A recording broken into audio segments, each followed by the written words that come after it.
කාන්ති. මගේ ගම අනුරාධපුරේ ඈත කෙළවරක. ගමේ ගිනියම් අවුවට වේලිච්ච මගේ ජීවිතේ දැංගෙ වෙන්නේ සෞදි අරාබියේ රියාද් නුවර.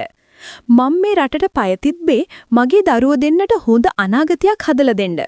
මගේ මිනිස්සයා ගැන නම් කතා කරලා වැඩක් නැහැ. එයාට පුරුවන් බීලා ඇවිත් මට රිද්දන්න විතරයි. ගැහණියක් විදිහට මට ලැබිය යුතු ආදරය, රැකවරණය මට කවදාවත් එයාගෙන් ලැබුලේ නැහැ. ඒ දුක, වේදනාව හිර කරගෙන තමයි මම මේ නන්නා දුනන රටට ආවේ. දැන් මම මෙහි ඇවිත් මාස 8ක් විතර වෙනවා. මම වැඩ කරන ගෙදර හරිම ලොකුයි. හරියට මාලිගාවක් වගේ. ගෙදර බිත්තිවලටත් වඩා ඝනකමයි මේ ගෙදර තියෙන පාළුව. ගෙදරින්නේ මැඩමයි බාබයි. ගෙදර මහත්තයා පොඩි බබාලා දෙන්නයි විතරයි.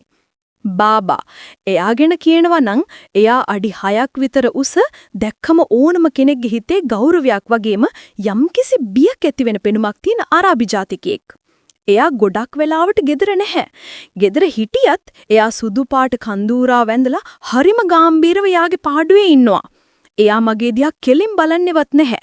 මාතක වැඩි කතාවක් නැහැ.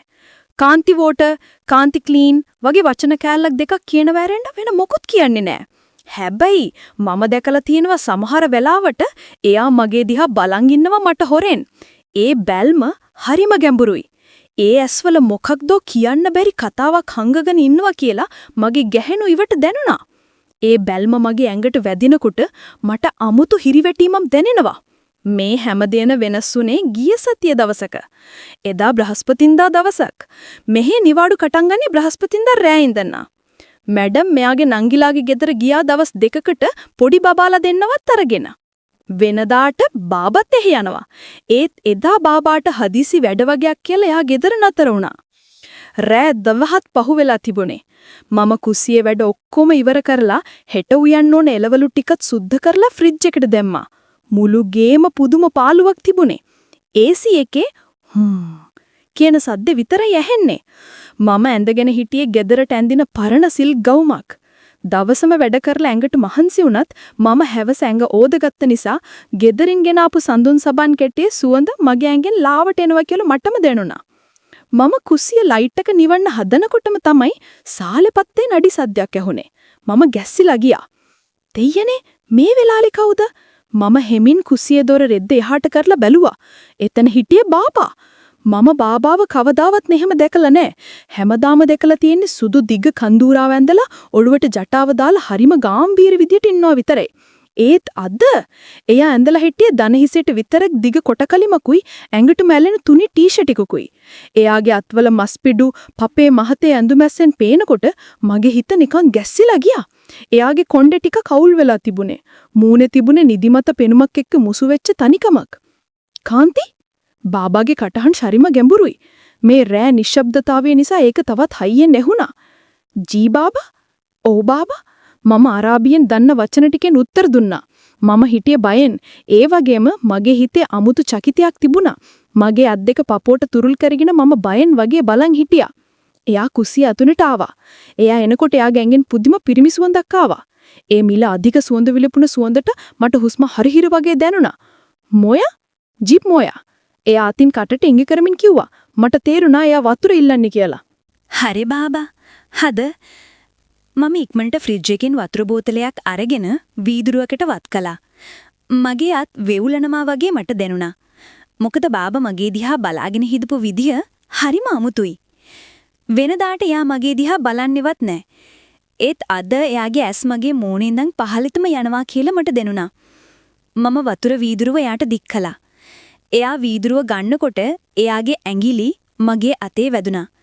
ඒක අහම්බින් වුණ දෙයක්ද නැත්නම් එයා ඕනකමින් කළාද කියලා මට තේරුනේ නැහැ. හැබැයි ඒ ස්පර්ශය මගේ ඇඟ දිගේ ලොකු විදුලියක් වගේ ගියා.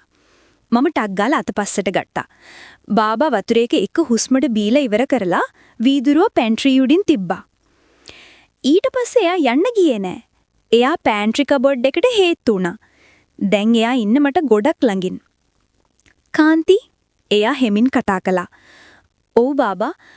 මම බිම් බලාගෙන උත්තර දුන්නා. මට එයාගේ ඇස් දිහා කෙලින් බලන්න බැරි වුණා. මගේ හදවත ඩක් ඩක් ගාලා ගැහෙන සද්දේ එයාගේ ඇහෙයි කියලා මම බය වුණා. "ලේෂ් මාෆි නෝම්" ඇන් නිදාගන්නේ නැත්තේ? එයා ඇහුවා. ස්කූල් බාබා වැඩ බාබා මම හැමින් කිව්වා. ලාෂ්ගුල් එන්ති තාබාන් වැඩ එපා ඔයාට මහන්සි. එයා එහෙම කියලා මගේ දිහා බලාගෙන හිටියා. එයාගේ කටහඬේ තිබුණේ අනකිරීමක් නෙවෙයි කරුණාවක්. ඒ වචනවල තිබුණු උණුසුම මගේ හිත පසාර කරගෙන ගියා. බාබා තව අඩියක් ඉස්සරහට තිබ්බා. දැන් එයා ඉන්නේ මට ගොඩක් ළඟින්. එයාගේ උස නිසා මම එයා ඉස්සරහා හරිම පුංචියට පෙනුනේ.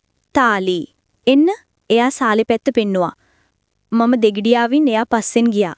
සාලේ ලයිට් නිවල තිබුණේ. ජනේල වලින් එන හඳ එළිය විතරයි තිබුණේ. ඒ අඳුර අපේ හිතවල තිබුණ බය නැටි කරලා වගේ. බාබා සෝෆා එකේ වාඩි වෙලා මටත් වාඩි වෙන්න කතා කළා. මම ටිකක් ඈතින් වාඩි වුණා. බය වෙන්න එපා. එයා කැඩිච්ච ඉංග්‍රීසියෙන් කිරුවා. එයා හෙමින් මගේ අතක් එයාගේ අතට ගත්තා. එයාගේ අත හරිම රස්නයි. ඒ රළු අතට මගේ අත මැදි වුණාම මට දැනුනේ ලොකු ආරක්ෂාවක්. අපි ගොඩක් වෙලා මොකුත් නොකිය එහෙම හිටියා. භාෂාව ඕන උනේ නැහැ. එයා මගේ අත ගාන විදිහෙන්, මගේ දිහා බලන විදිහෙන් මට දහසක් දේවල් තේරුණා. මේ දැවැන්ත මිනිසයාගේ හිත ඇතුලේ තියෙන්නේ ආදරේ හොයන පිරිමියෙක් කියලා මට තේරුණා. ටික වෙලාවකින් බාබා මගේ දිහා බැලුවේ වෙනදාට වඩා වෙනස් විදිහකට. ඒ බැල්ම මගේ හදවත යටපත් වෙලා තිබුණ හැඟීම් අවදි කළා. එන්ති ජමීලා ඔයා ලස්සනයි. එයා හෙමින් මිමිනුවා.